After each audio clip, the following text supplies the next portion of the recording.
Okay, can you hear me now? Yes, I can hear you. Okay, Oh, did you just jump on mobile? Is that how it's? I did. Yeah, Ah, okay. because I couldn't get on the computer. I'm so sorry. I don't know That's. what happened. I swear I did not change anything since we last talked. I believe you.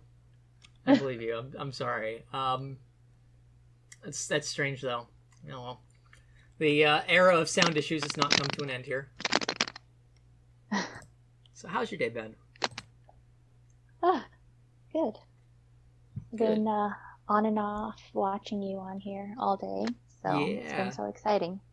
Yeah. One of the first donations. You're here right at like 10 a.m. basically. Yeah, you're so awesome. Thank you so much for doing this. Thank you. Why don't you tell us a little bit about yourself? Okay, hi everyone. Thanks for being here. My name is Yuri Martos. I am originally from the island of Guam. I moved to Hawaii in 1996. Not to date myself, but that's when I graduated from high school. I did had went to college in Honolulu, but I've been living on the island of Kauai for the past 13 years. Just real quick, my mom was diagnosed with cancer when I was in college. She had breast cancer, and she had to come to Hawaii to do her mastectomy. So that in Honolulu, but she's now 23 years cancer free, which is pretty amazing. And so that actually was my very first encounter with American Society. They sent somebody over to visit with her and talk with her after she came home from surgery. So I've just been really grateful for the society since then. But for myself, I was diagnosed with breast cancer in December of 2014. Um, and I was able to do all of my surgeries and treatments, including chemotherapy and radiation here on the island of Hawaii, which has been really amazing. So I just celebrated 5 years of being cancer free. Hashtag blessed. Rock on. Um, yeah. So that's me and my short little cancer story in a nutshell. 5 years is right around the time that you can like start truly exhaling, right? Yeah, yeah, Right totally. on. Take an exhale then. So, For sure. what's your position within the American Cancer Society or ACS CAN? So with ACS CAN, I am the state lead ambassador. I actually started volunteering about four, almost 5 years ago, and I started out as an advocate, just kind of um, working with um, the group and talking to others about, how we can fight cancer through policy, and was really encouraged by one of um, previous state lead ambassadors to become more involved, and so then became the ambassador constituent team lead for Congressional District 2, which is a position that you in. And I held that position for about a year and a half. And then when our last state lead ambassador, Albert, decided he needed to step down, they asked me to go ahead and fill his shoes. So I became the state lead ambassador in January of 2019. And then I've also joined the American Cancer Society board for the Hawaii region. So I'm holding a couple of different hats within um, this sector. Cool. Um, Give me one sec. Yeah. What what is the importance of the state lead ambassador? Like, what does the state lead ambassador do? So I think first and foremost, the biggest the the biggest thing that I do in my position as state lead ambassador, and like your position, Colt, it is a volunteer position, right? We don't get paid for this is our time. We do it because we believe in the of the organization. But my number one job really is to kind of rally the entire state and work with our staff partners. So shouts to Cynthia and Corey, who are staff partners here in Hawaii. So I work closely with them about, different ways that we can kind of rally more advocates, get folks to, um, help us push the policy and talk to our legislators to make sure that they are supporting some of the policy that we're trying to push, or ones that we're trying to not push. So that's, I think, the biggest part of my job is encouraging and kind of gathering more advocates to kind of help push our mission forward. And then I think the second part of my job really is working closely with you, Colton, and who's our ACT lead for Congressional District 1 to do the same work. And then another big part of my job really is to work with our two senators. We have two senators in Hawaii, and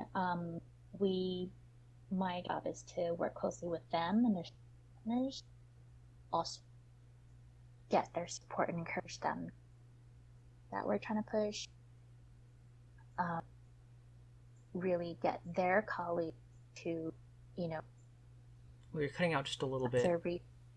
Uh-huh. If possible, just make sure you're talking a little louder. Sometimes the phone reception is a little less sensitive. Okay. And if you're talking a little louder, you'll overcome. Sometimes, like, Discord is a minimum threshold that it just won't catch audio.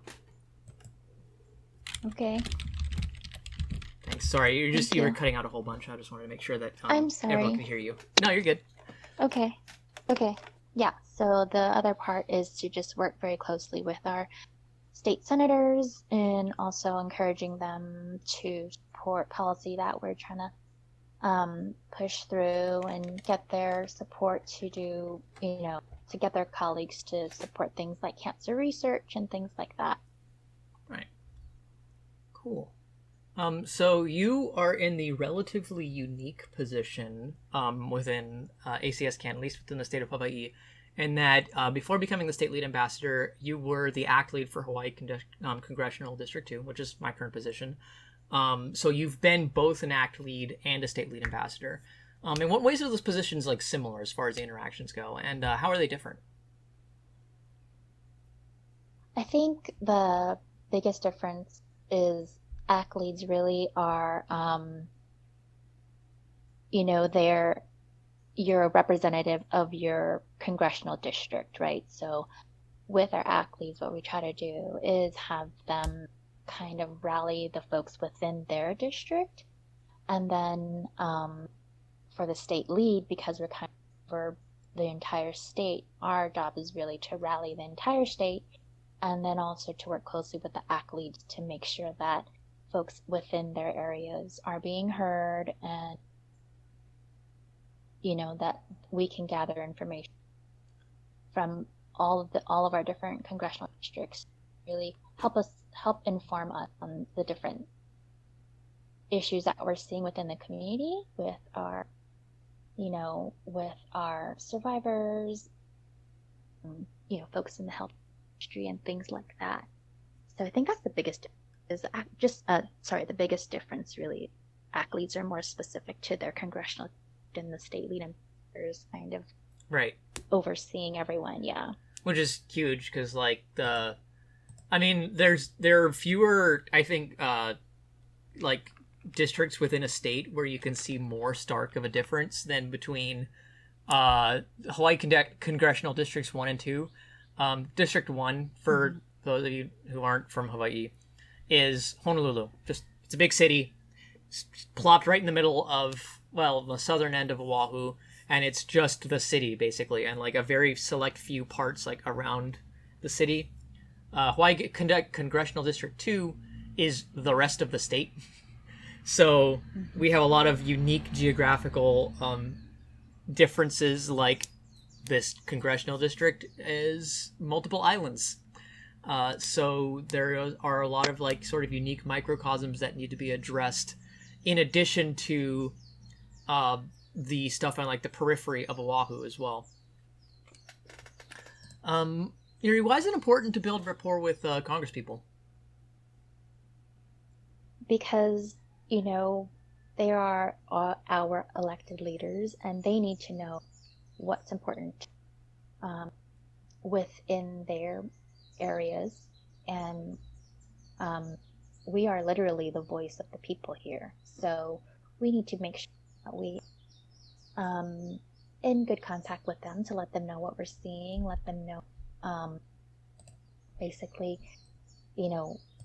the issues that we care about here, and make sure that they know that the people back home are our folks in DC, that the people back home want them to continue this way. And so the best way for us is to be in close contact with them. So we're, either emailing them, calling their office, talking to their partners. And then, once a year we have a really lobby day, which is a national one with all of our ACT leads and state lead ambassadors and staff members from across.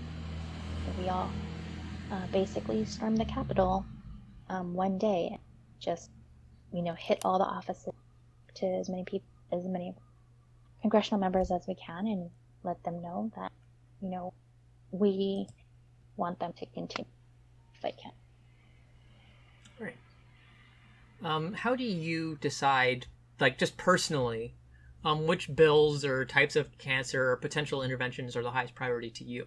I know, like, you don't set the legislative agenda like, say, Corey or Cynthia do necessarily, but like there are definitely some things that hold a higher or lower priority for you, especially when it comes to like delegating tasks out to other ACT leads and volunteers and everything like that. So how do you dictate your personal priorities?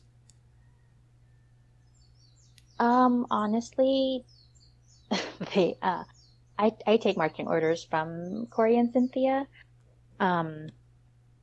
because all of the legislation and the priorities that we have are set forth through our federal and our state, and every single item that we push forward is always based on research, science, and so, those are the things that we do concentrate on. And really, I do that because we want to make sure that we have a unified voice when we start talking things and talking to folks, to legislators. So I don't really have a personal, I guess, ideas when I go and try to look for help. I'm just really our mission and whatever the priorities are coming state forward. So I don't really have, whatever ACS Hawaii Pacific is pushing is what I'm. Okay, that's fair. So yeah, right now, like obviously the landscape has changed drastically in the last couple of weeks. We're at the precipice of a global healthcare crisis with COVID-19, which is just sort of spreading like wildfire through much of the world at this point. At this time of all times, why is it important to talk about cancer? Because it's not going to go away. I feel like, this virus, hoping and praying that it will eventually pass, and especially when for it. But cancer right now is still so big, and it's already so many lives, so long and fighting do. Hello? Sorry, try again. Yeah. Sorry. Lost you for a minute. Oh, okay. Yeah, so, we do have to just continue to fight cancer because it's not going away. Like I was saying, I hope that, with the virus, they'll find a vaccine soon and we'll be able to kind of, quell all of the mass hysteria right now. But for cancer, there's so many different types of cancer and so many different people. We cannot stop fighting it until we find a cure, and that's why it's important. Okay. Do you think, especially at a time like this, but just in general, that advocacy orgs specific to cancer, like ACS and ACS CAN, should lobby with other health organizations for mutually beneficial health policy outcomes? And what should or Abs- does this look like? yeah, absolutely. We've done that with several different organizations, especially for tobacco. Tobacco Free Hawaii, some different organizations. When you go in together and you kind of are able to spread the word wider and get more testimony and show, kind of a unified front against something, and you really want our policy makers to see that it's affecting a lot of people and that a lot of people are really in support of something or not in support of something, then yeah, absolutely. As long as, the other organizations and the policy that we're trying to push is within, what AC recommends, then absolutely we will join forces with different organizations in order to get things pushed through. We definitely want that we are collaborative in that way as well. A couple years ago, we did work with an organization when we were trying to get more information and more work out there for palliative care. We did work closely with an organization called Kukuamau, and we were able to successfully get a work group started and get more training out there for folks for palliative care. And so that was, one of the ways that we did that, working together with another organization on a very similar mission to do something very purposeful for people that are in need of it. Okay, thank you. Um, even as a follow up to that, just broaden the scope a little bit. Do you think that like orgs like the American Cancer Society should work with health organizations that have no relation to cancer, like Parkinson's disease related organizations and things like that,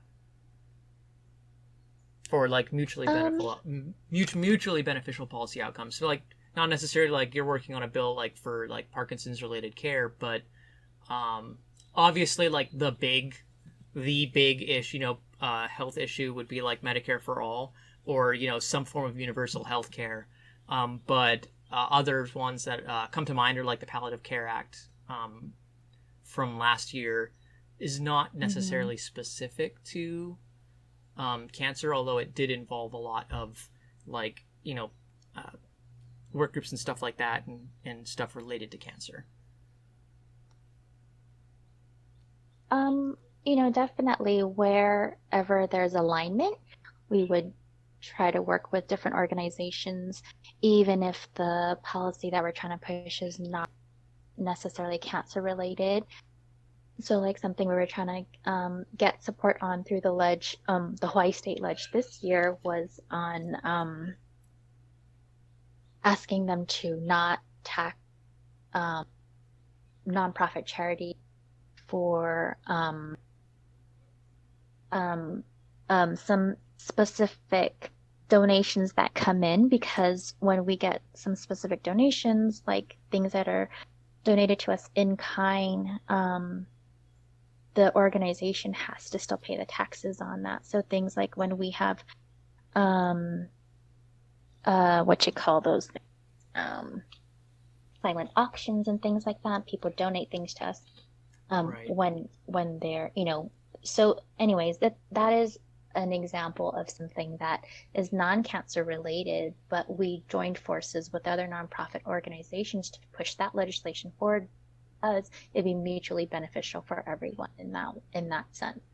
So yeah, Absolutely. where we have alignment with other organizations, we definitely um can join forces with other things forward. Okay. Perfect. Um, Yeah. why is advocacy important to you? It is important to me because I think that there's a lot of folks out there who don't really know how to use their voice or don't know how to say it. And so I feel like it's kind of like we say in Hawaii, kuleana, which means our responsibility, you know, to help give voice to folks who either can't say things themselves or don't know how or are too afraid to, So I feel like advocacy is important in the way that we need to help represent the people that are out there. And also, it really is us exercising our rights as citizens and doing the things that we believe in to share um, our voices with our elected leaders, you know, Right. about the things that are happening within our community. So that it's just important to make sure that our voices are heard and that out. Right. So Cynthia asked, how can we, the viewers, get involved or help out? So there's a lot of different ways. So you guys just being here today and watching Colton on this stream, um, hearing some of the information that we have, it's already one way of you being in, getting educated and being involved. Every single state has American Catholic Action Network advocates in their state. So you can go to fightcancers.org and click on your state, and you can find out the ways you can get involved with your state. If you're here in Hawaii, definitely contact any one of us, and we'll be happy to get information to you. We're always looking for advocates. We do different kinds of things throughout the year. We volunteer at things, and we do tables at like Relay for Life. We do tables at different health fairs throughout the state and things like that. Cynthia does a great job of getting to like high schools and things like that, especially, really trying to push flavor, banning flavor tobacco and things like that. So there's a lot of different ways that you can get involved. You can also write testimony or submit testimony on any of the bills that we're trying to pass. Because there's a lot of different ways. Just contact us and we can tell you how. Okay, perfect. All right, thank you. Is there anything that you want to share with the viewers before we wrap up? No, not really. I just really want to say thanks so much for you guys being here and supporting Colton, and thank you so much for Colton for taking a whole day out of his year and Thank you. practicing this social distancing this way. I think it's amazing. But everyone else is just learning how to social distance. I've been a shut in all of my adult life and most of my teenage years. This is something that I've been born and raised I know. for. I know. You got this. So we totally appreciate you so much. Thank you for what you're doing, and keep playing, everyone, keep watching, keep donating, and just let us know if you have any. Thank you. And last question, absolute last question for you before I end this call is you get to choose one song, just like you did last year. You get to choose one song with any modifications of your choosing. What would you like it to be? Well, I'm gonna make another donation. All right. But so because I want a double modification. Okay. What's the double modification? And if you tell me it's Nuclear Meltdown with Bean Boozled, No, it's I not. swear to God. I know. I've watched too many of your Bean Boozled Nuclear Meltdown, so I want to do Socks On, Switch Handed, and I want you to play Bohemian Rhapsody by Queen, because it's one of my favorite songs. All right. You want me to sing it as well? Absolutely, of course you have to sing it. Should I sing it backwards? Is that? Oh. No, yeah. I was kidding. You're adding no, additional. No. Additional I'll sing it. I will sing it. I will not sing it backwards. All right, sock. Okay. Left sock is on. Um, okay. Socks, switch-handed, Bohemian, Socksity. I don't know. What are we gonna call it? Uh, Rapsaki? I don't know. I don't really have a pun for that one. I'm sure chat will come up with one. Soxity might be the way to go, though. Ooh, Okay. Soxicity by System of a Down would be good. Sockemian Rhapsody. All right. Bohemian Rhapsody. I like that. All right. Socks are up to my elbows. We get long stockings up in here. All right. Go ahead and make that donation. I'm going to set Sweet. up the song. All right. Thank you so much, Colton. Yeah. You're the best. Thank you. Have a good one. All right, rock on. See Rock. ya. I can't do it. I'm just. You have to pretend that the sock isn't filling the gap. There we go. Okay. All right. Bye. Bye.